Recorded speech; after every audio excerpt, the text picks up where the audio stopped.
Muy bien, vamos a comenzar una nueva serie de mensajes. Cartas del cielo.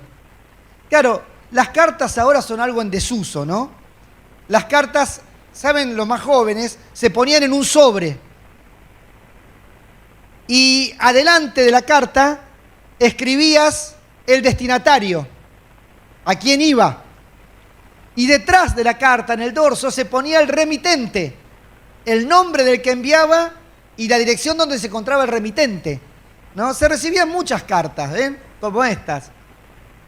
Se mandaban cartas de amor, ¿no? Cartas familiares. Y las cartas tenían como una especie de construcción que te iba enseñando la familia. A mí me enseñaban, por ejemplo, yo vivía en el Chaco con mis abuelos y mis padres vivían acá en Buenos Aires. Y yo le mandaba una carta y la carta siempre empezaba de la misma manera. Decía, espero que al recibir esta carta gocen de buena salud. Nosotros bien, gracias a Dios. Y a partir de ahí comenzaba a contarle cómo estábamos, ¿no? Preguntabas cómo se encuentran, esperando su respuesta, los saludo con un fuerte abrazo y ahí van las cartas. A veces las cartas tardaban una semana, 15 días, a veces tardaban, depende de dónde estabas. Cuando tenía 22 años, me surgió la oportunidad de estudiar en París durante 3 meses. Así que desde allá le mandaba cartas a mi esposa.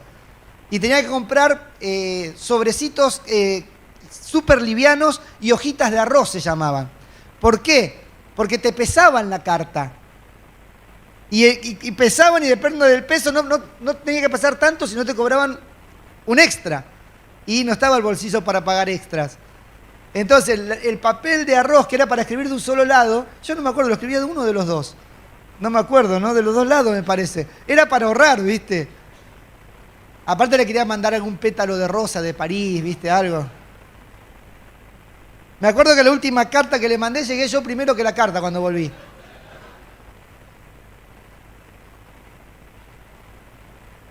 Imagínate que recibís una carta y mirás el remitente, das vuelta y te das cuenta que la carta te la manda Jesús. ¿Cómo Jesús? Sí, ¿dónde está Jesús? En el trono, en el cielo. Bueno, vamos a estar viendo durante 7 semanas 7 cartas que Jesús envió a los que lo siguen, a su iglesia, a las iglesias de todos los tiempos, a esta iglesia de Lanús. Te digo que te prepares, porque vienen picantes las cartas, ¿eh? Vienen picantes, pero van a ser de mucha bendición. Las cartas son enviadas a la iglesia y en este caso está representada por 7 iglesias en lo que hoy es Turquía. Asia Menor, estas 7 iglesias del Apocalipsis están ubicadas en lo que hoy es Turquía. Esas cartas están en el último libro de la Biblia, no sé si alguna vez lo leíste. El último libro de la Biblia se llama Apocalipsis y toma su nombre de la primera palabra, revelación, correr el velo, quitar el velo. Es decir, es como que se quita el velo para que puedas ver algo que Dios te lo muestra. El escritor se presenta como Juan. No dice mucho más, yo Juan.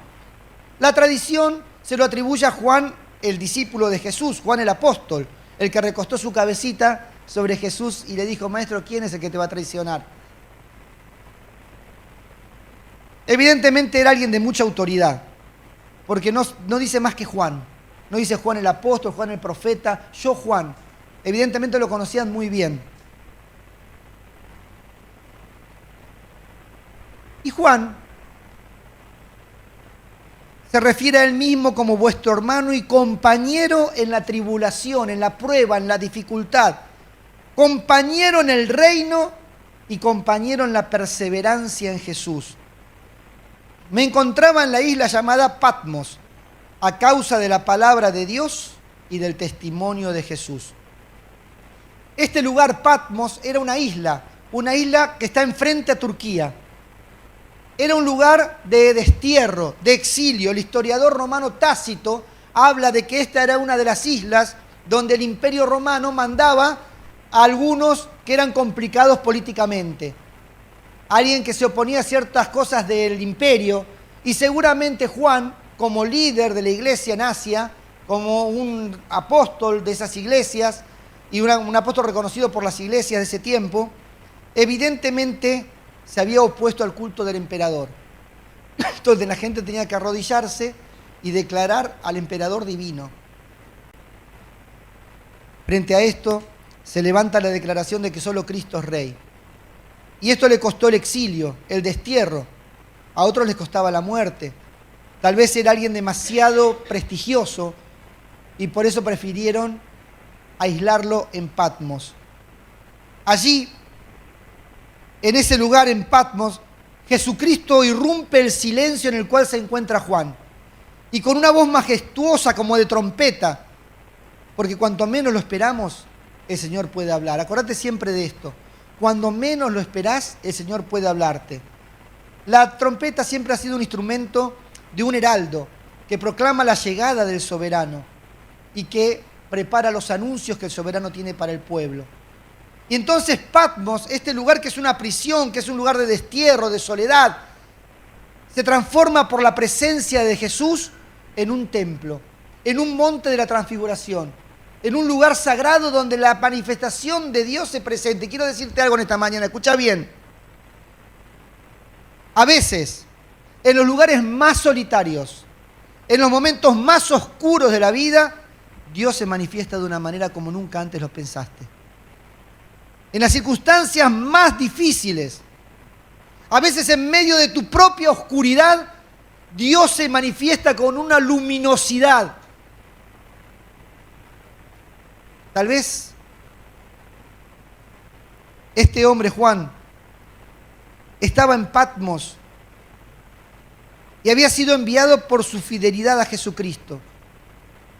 Pero quiero decirte que la gracia de Dios, escuchá bien, la gracia, sublime gracia del Señor, puede manifestarse aún en medio de un Patmos al que llegaste, a veces por haber cometido errores y pecados en tu vida y por haberte alejado de Dios. A veces hay personas que están desterradas, que están aisladas, que están prisioneras, pero no por haber sido fiel al Señor, sino por haber desobedecido al Señor, por haberse alejado de Dios. Pero es tan grande la gracia de Dios, que aún así, aún en ese Patmos resultado de tus malas decisiones, la gloria del Señor se puede manifestar y traerte de vuelta a casa. Es sublime gracia. Allí llega una carta y hay un remitente. ¿Y qué dice este libro de Apocalipsis? ¿Quién es este remitente? Es Jesucristo. ¿Y quién es este Jesucristo? Mira lo que dice. El heraldo. Juan, como un heraldo, dice quién es este Jesucristo. Por eso, la trompeta suena para presentar al rey. La trompeta suena para declarar quién es el rey. Ah, tenemos una trompeta por acá. A ver cómo suena.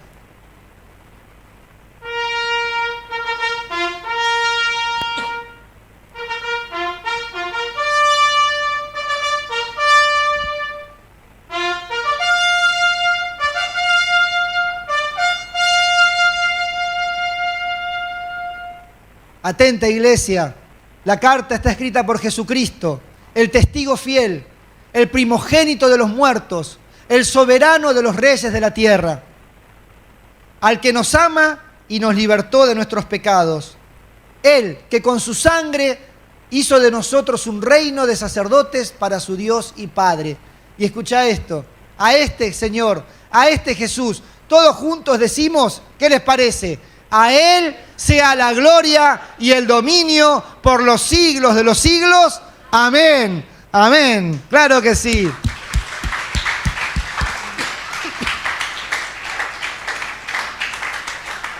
Amén. Y aquí Jesús nos manda su primera carta. Esta primera carta va a una iglesia que está ubicada en la ciudad de Éfeso. Escribe al ángel de la iglesia en Éfeso, el que tiene las 7 estrellas en su mano derecha, el que anda entre los 7 candelabros de oro, dice esto. ¿Quién es el que habla? Jesús, el que resucitó. Jesús, el que fue exaltado, el que venció la muerte. Él es el que habla. Y le habla a una iglesia que está ubicada en la ciudad de Éfeso, un lugar donde está ubicado el templo más importante de la antigüedad. El templo de Artemisa o Diana de los Efesios, un templo grandioso, de los más grandes que había en ese momento de la historia. allí en Asia Menor, en el templo de Artemisa, donde estaban las prostitutas cultuales, y que después de los cultos o en medio de las celebraciones, ¿saben lo que se hacía? Un carnaval carioca, pero sin ropa. Y de verdad lo digo. Era un lugar con mucha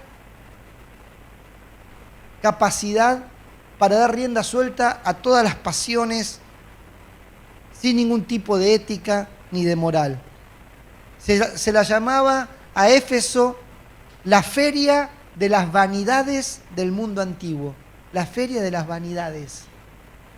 Era un centro de superstición donde se tiraban cartas, donde se vendían amuletos, donde había libros que tenían el propósito de enseñar a las personas a iniciarse en el arte de la magia.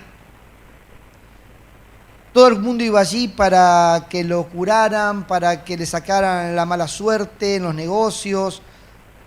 Era un lugar de muchísima superstición. Pero aún en medio de ese lugar prendió el Evangelio. Y la iglesia más importante de Asia se levanta en Éfeso. Éfeso fue la iglesia más importante, la iglesia madre de todas las otras 6 iglesias que nombra el Apocalipsis.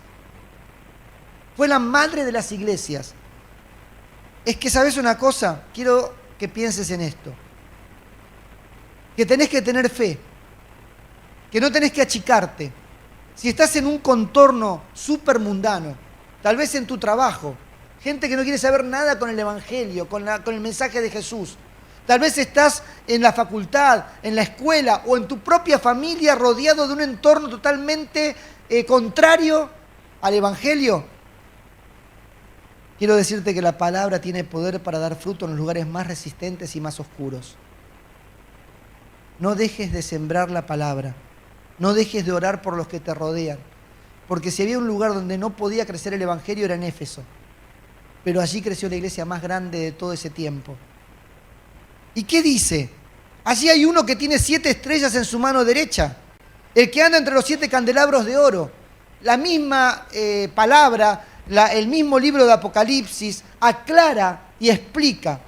Dice, esta es la explicación del misterio de las 7 estrellas que viste en mi mano derecha y de los 7 candelabros de oro. Las 7 estrellas son los ángeles de las 7 iglesias y los 7 candelabros son las 7 iglesias.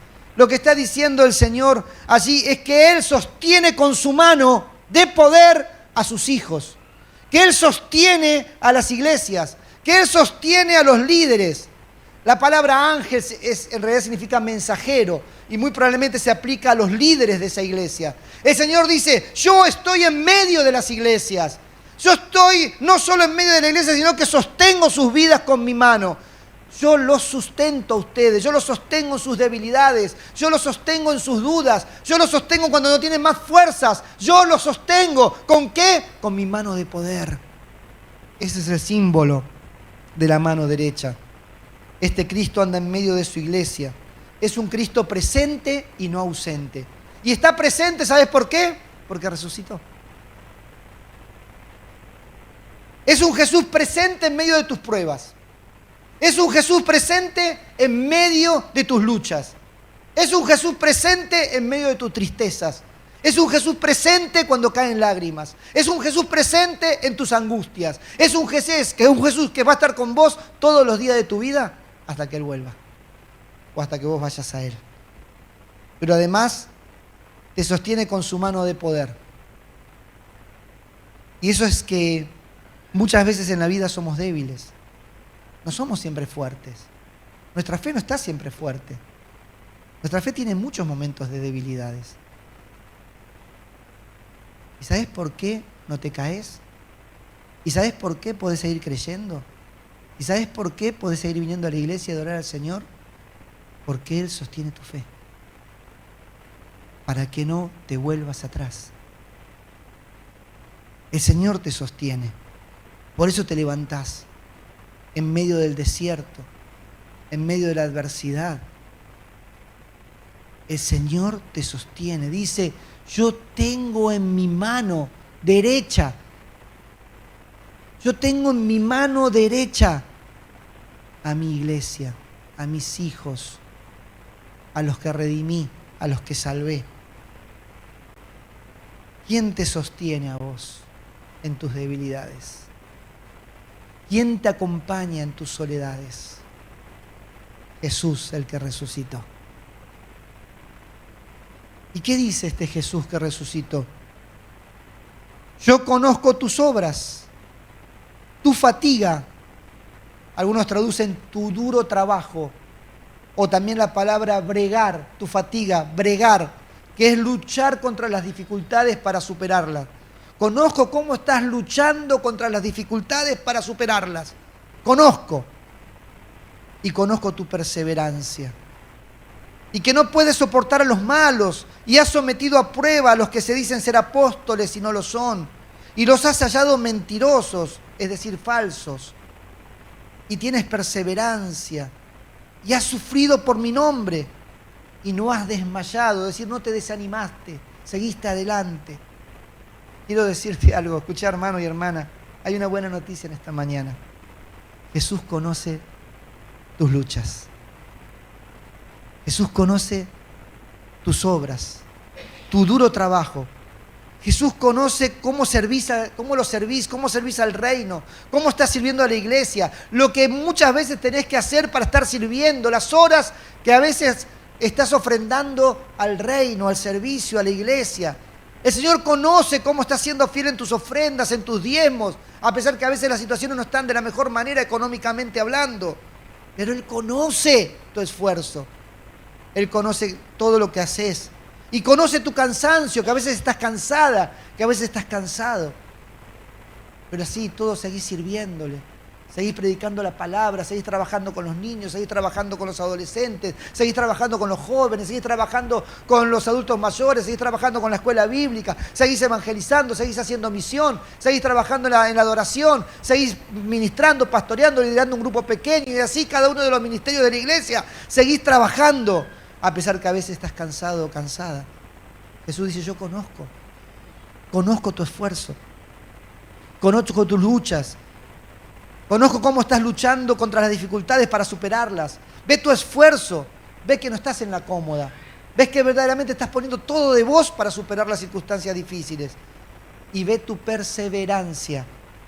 Elogia al Señor la perseverancia. Alguien que no abandona, alguien que no es intermitente. Muchas veces en la iglesia moderna se ha impuesto una moda en la vida cristiana que es la intermitencia. Y la intermitencia hace que yo por momentos me acerque y por momentos me aleje. Que por momentos quiera servir al Señor y por momentos estoy en mi casa tomando mate y mirando, no sé, scrolleando. ¿Saben lo que es scrollear, no? ¿Ahí saben lo que es scrollear acá? Lautaro, ¿sí? ¿Vos scrolleás? ¿Así o así? ¿Así? Muy bien. ¿Y así? ¿No? Así.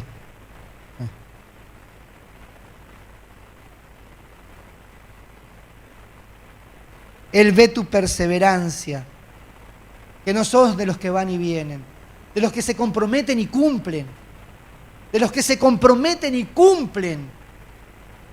El Señor elogia la perseverancia de aquellos que lo siguen. Seguís adelante y perseverás si Él lo sabe. También conoce tu capacidad de escuchar los mensajes y tener el conocimiento de la palabra de Dios para discernir si eso es falso o no. Elogia a una iglesia que tiene la capacidad de conocer la palabra de Dios. Por eso es importante que los domingos vengas a estudiar la palabra de Dios en la escuela bíblica. Venite a las 10 de la mañana. Los que vengan a la tarde, vengan a las 6 de la tarde. Vengan a estudiar la palabra. ¿Por qué? Porque te va a permitir discernir si lo que te están diciendo es palabra verdadera o palabra falsa. Porque hay muchos que predican palabras que son hermosas de ser oídas, pero que están basadas en la mentira. O están aguadas para hacerlas más digeribles. Pero necesitamos probar si la palabra que me están dando es genuina. Y que el Señor elogia a esta iglesia que tiene la capacidad de probar, porque tiene entendimiento de la palabra y a la luz del Espíritu Santo puede discernir lo verdadero de lo falso. Bueno, está ahí todo hermoso, ¿no? Pero pasa algo en esta carta. Pero, dice Jesús, tengo esto contra ti, que has dejado, la palabra también se puede traducir como abandonado, tu primer amor. Tengo contra vos, iglesia, que vos servís, que sos perseverante, que estudiás la palabra para conocerla, que luchás para salir adelante en medio de la dificultad y me servís y tratás de salir en la fe a pesar de que las circunstancias no son las mejores. Yo conozco todo eso, dice Jesús, pero tengo algo, que dejaste tu primer amor.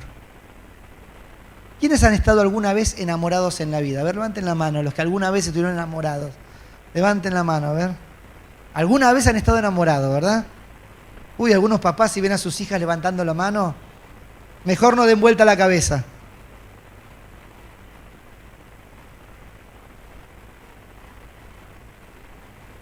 ¿Qué cosas hacías en el enamoramiento primero? Yo me acuerdo cuando me puse de novio, que dije, la voy a matar a la que hoy es mi esposa. Voy a levantarme temprano a las 5 de la mañana y voy a esperarla en la puerta de la casa cuando va a la escuela con un ramo de flores. Y a las 6 de la mañana estaba en la puerta de la casa con un ramo de flores. Yo no la maté, pero ella casi me mata a mí. ¿Cómo hubiera esa hora que ella sin maquillaje estaba haciendo la... No se hace eso.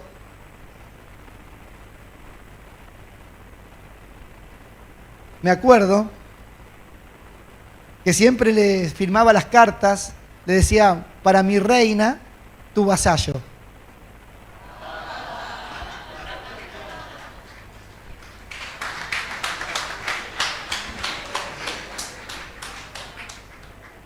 Y el vasallo tiene que obedecer a la reina, así que ya lo que me pedía yo lo hacía. Entonces cuando yo leo esto, tengo contra ti que has dejado tu primer amor. Hoy me mira y me dice, ¿y dónde está el vasallo? ¿Puedes hacerme un favor? Depende. ¿Qué pasó? Ahora yo debo decir que también puedo reclamarle a su primer amor. No sé si ustedes se acuerdan de que yo era artesano. ¿No? ¿Se acuerdan que traje yo una cosa que hice de artesano? En el primer amor ella lo recibió como si hubiese sido un Van Gogh. Y lo puso en la pared como si fuera un Van Gogh. Y así estuvo, hasta que hoy lo busqué y no lo encontré.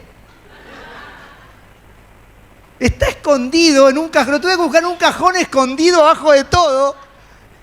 ¿Qué pasó con el primer amor?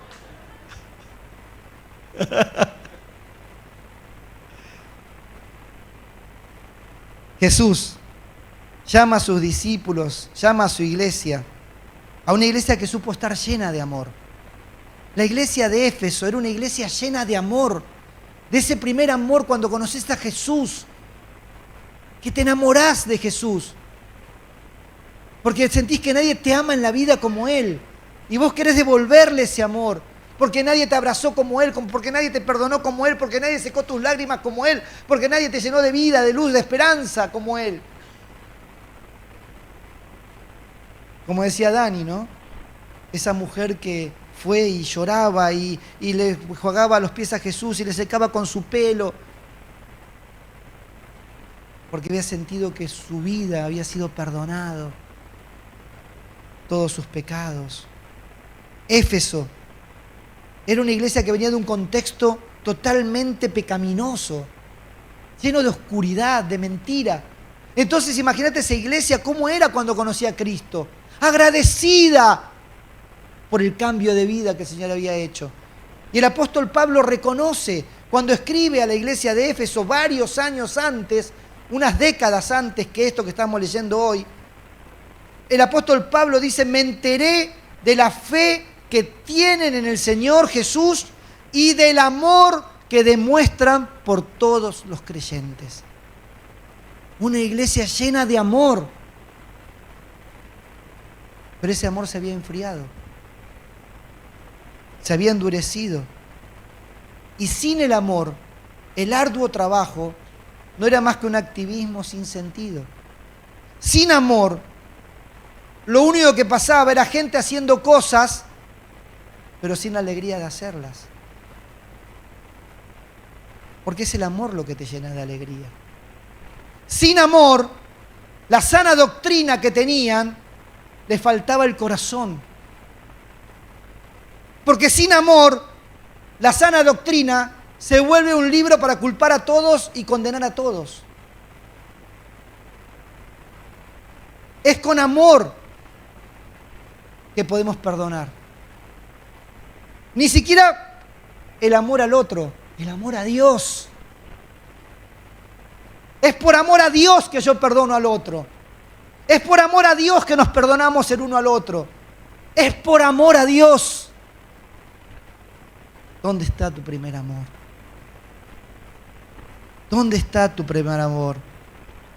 Y ahora vienen 3 imperativos en la carta, 3 órdenes que da Jesús a los que hemos dejado ese primer amor. Recuerda, por tanto, de dónde has caído, y arrepiéntete y haz las obras que hiciste al principio. En primer lugar dice, recuerda. Acordate de tu amor por Jesús cuando vos veías que Él te perdonó y por lo tanto tenías que perdonar a todos. Cuando vos ves las miserias de las cuales el Señor te perdonó. Cuando ves tus pecados y tus miserias de las cuales Él te sacó. ¿Cómo no vas a perdonar al otro? Pero a veces nos olvidamos, tantos años de iglesia, tantos años de servir, ya creemos que nos merecíamos la gracia. Pero cuando llegamos al Señor nos dábamos cuenta que no merecíamos la gracia. Pero hoy parece que somos más santos. Y nos olvidamos de la gracia. Recuerda la gracia. Recuerda cómo Él llegó y te limpió, te lavó. Cómo te sacó de todo eso para darte una vida nueva y una esperanza nueva. Recuerda cómo te levantó cuando ya no podías más. Recuerda esos primeros momentos de tu encuentro con el Señor, de tu entrega. Recuerda. Y arrepiéntete. Perdón, Señor, porque se enfrió mi amor por vos. Y hoy, Señor, con un amor más frío me cuesta más perdonar a los demás. Me cuesta más tener paciencia a los demás. Me cuesta más servirte y casi no tengo alegría. Todo se vuelve una carga pesada. Perdóname, Señor. Necesito volver a ese primer amor, donde nada es una carga pesada. Donde lo hago con una alegría tremenda, porque te agradezco lo que hiciste en mi vida. Vuelve a practicar las obras que hacías al principio. Esas motivadas por el amor. Esas que te permitían contarle a los demás la salvación tan grande que hay en Jesús. Recordá tu sentir, tu pasión, tus obras, tus momentos de oración, tu alabanza. Recordá cómo leías la Biblia, tu compromiso y el amor que tenías hacia tu iglesia. ¿Y qué pasó? Se enfrió el amor. Tenemos que volver a ese principio, a ese enamoramiento, a ese caminar juntos con el Señor, a soñar juntos con Él, a creer que todo es posible. Desde el Antiguo Testamento Dios reclama a su pueblo a que recupere ese amor inicial, ese amor de noviazgo. El profeta Jeremías en el Antiguo Testamento dice, ve y proclama a oídos de Jerusalén, que así dice el Señor, recuerdo el amor de tu juventud, tu cariño de novia, cuando me seguías por el desierto, por tierras no cultivadas, cuando en la adversidad, cuando en el desierto, tu amor seguía al amado que era Dios. Dios le dice, volvé a ese amor. ¿Qué pasó? Que la luna de miel se transformó en una luna de hiel. La pérdida de ese amor afecta la alegría y el vínculo con los demás. El trabajo se vuelve pesado, cansa, genera fastidio, genera protesta. Nos hace mirar al otro lo que el otro no hace y lo que yo sí hago. Nos vuelve fastidiosos, críticos. Nos instala en el enojo y en el cansancio.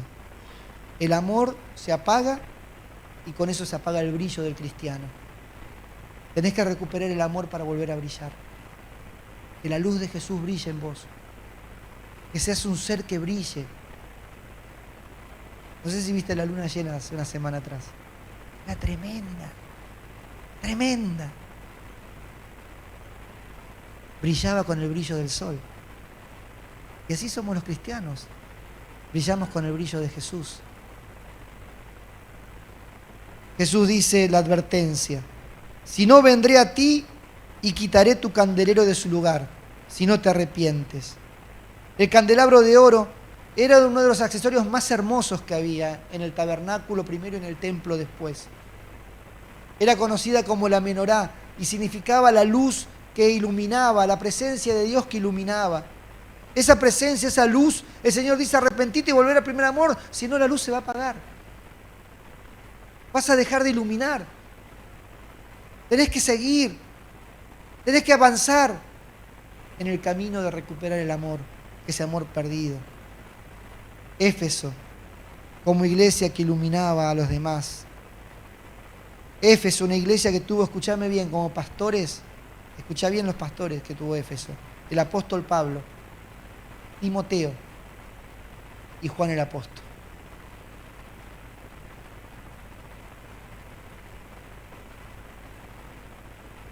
Sin embargo, ahí está la menorá, miren. La iglesia que ilumina. Sin embargo, tienes esto, que aborreces las obras de los nicolaitas, los cuales yo también aborrezco. Eran unos seguidores de un tal Nicolás, que habían introducido enseñanzas falsas en la iglesia.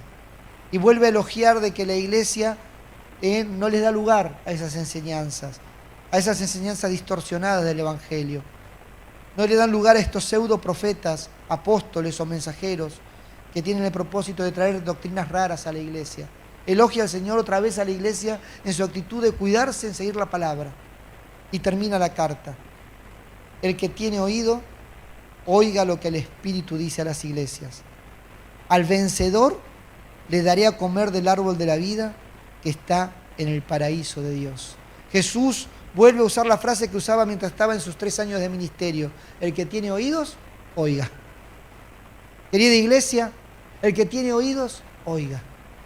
Pero el que oye, el que pone en práctica mi palabra, el que se arrepiente y vuelve a su primer amor, el que vuelve a ese vínculo de amor con el cual comenzamos, dice Jesús, a ese será un vencedor y le daré a comer el árbol de la vida que está en el paraíso de Dios.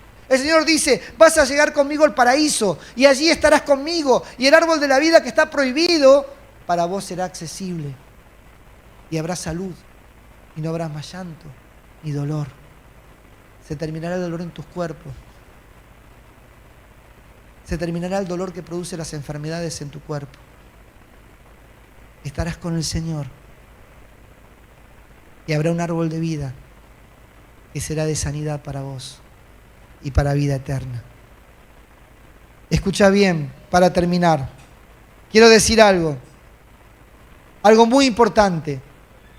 El Rey de Reyes, el Señor de Señores, quiere hacer un anuncio en esta mañana.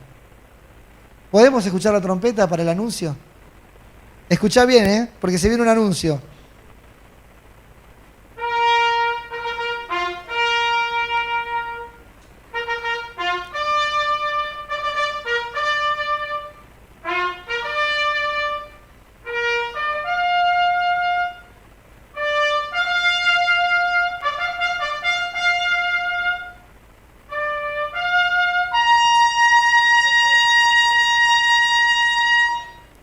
Jesús, el Rey de Reyes, el Señor de Señores, el que murió en una cruz, el que derramó su sangre por vos para limpiarte de tus pecados, para darte vida nueva, para darte esperanza. Jesús, el que te ama como nadie te amó, en esta mañana tiene un anuncio. Y ese anuncio dice: volvé al amor que una vez me tuviste.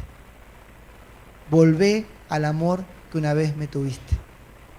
Yo te invito en esta mañana a que cierres tus ojos, a que bajes tu cabeza y que revises tu corazón. ¿Cómo está tu amor? ¿Cómo está tu vínculo con Jesús? No se trata de religión, se trata de un vínculo personal con Jesús. Jesús te ama. Tu amoroso Señor ha ido a buscarte. Se metió en el barro y de allí te rescató. Jesús, en su amor, te fue a buscar en tu dolor y te sanó. Jesús, en su amor, te fue a buscar en tu esclavitud y te libertó. Jesús, en su amor, te fue a buscar en tu oscuridad y te dio luz. Jesús, en su amor, te fue a buscar en tu debilidad y te dio fuerzas. Jesús, en su amor, te fue a buscar en medio de tu muerte y te dio vida. Volvé a ese primer amor. Volvé a amar. Decirle: Jesús, te amo. Quiero renovar mi amor con vos. Quiero renovar este vínculo de amor que un día viniste y comenzaste. Pero hoy, tanto tiempo después, me doy cuenta que mi amor se ha enfriado. Hoy, Señor, quiero volver a ese amor. Hoy quiero volver a ese amor. Hoy quiero renovar, Señor, ese amor que me permite vivir la vida en la gracia, en la capacidad de alegrarme, de tener esperanza, en recordar de dónde me sacaste, de quién soy, de mis miserias. Y desde allí, Señor, vivir una vida más misericordiosa para con los demás, más amorosa, más perdonadora. Señor, que en esta mañana yo pueda comenzar un refresco de amor en mi vínculo con vos. Que pueda irme a este lugar lleno de tu amor y pueda surgir en mí un corazón amoroso para con vos. Yo te invito también en esta mañana, si estás acá, a que comiences un vínculo con Jesús. Un vínculo de amor, no un vínculo religioso, un vínculo de amor con Jesús. Decirle: Señor Jesús, en esta mañana yo entiendo que me amás y en esta mañana recibo ese amor que no me condena, ese amor que me perdona, ese amor que me da vida, ese amor que me salva. Recibo en esta mañana ese amor que es mi salvación, Jesús. Te recibo a vos. Gracias, Señor. Amén y amén. Que el Señor te bendiga en esta mañana.